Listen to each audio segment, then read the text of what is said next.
The rain escape system is designed to be installed between deck joists, which are spaced on 16-inch centers.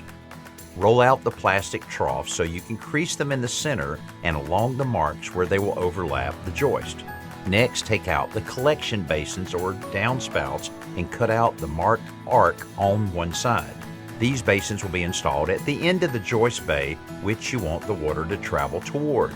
Apply sealant to the top of the joist and place the basin in between the joist with the cutout section facing the open joist bay. Next, you'll stretch out a plastic trough over the space. Drive 1 or 2 staples while you stretch the plastic over the length of the joist bay. Cut off the excess trough about 1 inch from the back of the basin.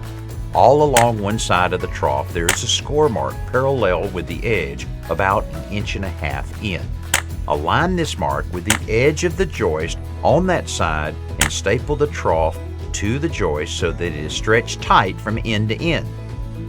If all the score marks are properly aligned and the wrinkles are pulled out, you should be able to pour water in on the high side and have it run all the way to the basin and out on the ground. Next, seal over the joist and staples with flashing tape.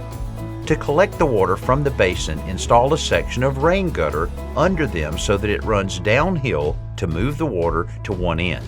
At that end, connect a downspout to carry the water away from the deck.